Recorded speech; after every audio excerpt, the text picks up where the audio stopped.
The NXT landscape has significantly shifted in a week of the Great American Bash, and now the build-up to a heatwave begins on August 30th. Kendall Gray will face her first test as Women's Champion when she defends against Natty, a formidable force from the main roster with a long list of accolades to her name, as well as much more on the show. And we started things off with Kelly Armstrong making her presence felt during last week's main event when she destroyed Kendall Gray at ringside, and she explained this at the start of the show, and it was her only way of getting attention and making a name for herself in the women's division. She's not one to complain about getting overlooked for opportunities, she says, and puts the entire division on notice. This brought out the now former women's champ Lola Vice, who calls Armstrong impatient before making it clear she wants the belt back. Jordan emerged to let both neither of them deserve a shot. She should be next in line following her win over Tatum. Chaos ensued, and Armstrong to until no official announcement, but it's safe to say the three will meet in the number one contenders match soon. Before we moved on to the NXT Tag Team Championship number one contenders fatal four-way match, combatants include OTM's Dark State, Oasis Griffin and Cutler James, Birthright's Chandler Lorenzo and Uriah Connors, and a dynamic duo of Sean Legacy and Darian Van Dukes. OTM dominated prior to the break, and Van Dukes was impressive when he got in offense. After Bronco Nemo went on a tear, Birthright nearly clinched the victory with an awesome looking neckbreaker powerbomb combo. Legacy, Van Dukes, Curios, Connors and Griffin took turns going high risk and wiping each other around inside. A distraction for his Sugars was enough to distract Dark State, earning Legacy and Van Dukes the win, and they were brought into the back, meaning they will get a shot at next week's show. And yeah, it does kind of feel like the division at the moment is a bit depleted, but I would still say it's a fun match. The crowd was into all of the action, especially down the stretch. And yeah, the only thing I would question is whether we really need a continuation of the Sugars Dark State feud, to be fair, but I'll give it a 6 out of 10.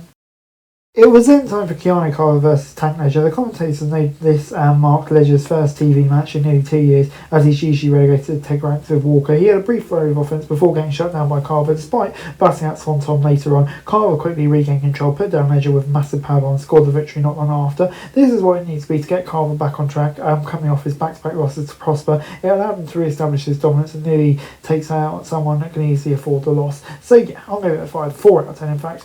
Before we moved on to the number one contenders match for the North American Women's Championship, featuring Lizzie Ray, Izzy Dane, Tia Hale and Layla Diggs. This was similar to the other Fatal 4-Way. It got even, and it was all action and just better. These four ladies worked really well together, ensured there was never a dull moment. Some highlights included Hale leaping off the top rope to the outside, Hale and Diggs simultaneously hitting splashes in the middle of the ring, and Rain connecting with a double cutter. Diggs' athleticism also stood out throughout the bout. Diggs is the freshest face of the four, so it's admirable they run with her as the next challenger to the title. Of course, she won't stand a chance against Zarya, with the gold is up for grabs. They'll give her another opportunity to really showcase her skills against a big name in a one-on-one match. So yeah, I'll give it a 6 out of 10. Tavian Heights was then out in the ring to call out Miles Bourne and apologise to him for not acting like a brother after failing to beat him for the North American Championship at the Gap. Instead, he got Vanity Project, who he blamed him for costing Jackson Drake a recent win. Drake told Heights he would have got the job done against Bourne had it not been for him and not Heights. As you'd expect, Vanity Project started beating down on Heights before Bourne made the save. This felt like Heights might finally turn on Bourne, but evidently not, as they stood towards close the segment. This has to be where the never-ending interactions between Bourne and Heights are leading, so perhaps they're saving it for a low-mid tag match. Before we moved on to Shalai Hill versus Nico Vance, Heights riding away from momentum, coming off the win over Tristan Angels at the Bash, so that appeared to pay off in their programme, or so it seemed. Meanwhile, Vance came into this contest looking to establish some credibility for himself after he and Izzy Dane betrayed Sean Spears to oust him from the culling. Speaking of Dane, she will come back out to be in Vance's corner, but Hill was without Tatum Paxley in his corner after what Vulcan did to her last week. They had a competitive contest in this time they were allotted. Hill had the upper hand until Angel showed up at ringside to ensure Vance emerged victorious. I'll give it a 5 out of 10.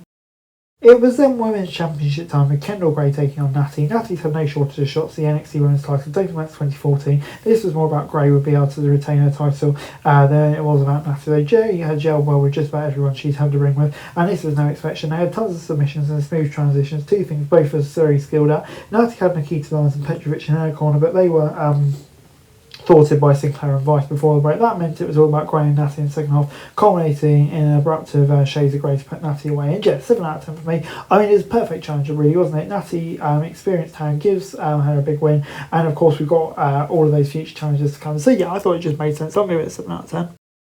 Overall, NXT gets a 5 out of 10 from me. Based on what we've seen in NXT the past few weeks, the women's division will likely be what carries NXT through Heatwave. The women's championship picture in particular is stacked, and the women's North American championship scene is heating up as well. We briefly heard from Naruko in vignette form during this episode, but there wasn't much progressing from the championship stuff otherwise. None of the backstage segment we got were that compelling. Despite being a tape show, it was certainly eventful thanks to the number one contender matches, and both bouts were fun. The women's championship main event was highlighted in that, and yeah, I think NXT TV is far from must-see, but definitely the building blocks are there. It was an adequate episode that featured a few developments, and hopefully, we can keep on heating them up. I'll give it a 5 out of 10. That's it for this video. Thanks very much for watching. Remember to like, share, subscribe, follow us on our socials, link in the description below for daily wrestling news, meme and content. Subscribe to our other channels on screen right now, that'd be greatly appreciated. Thanks very much for watching. Peace out.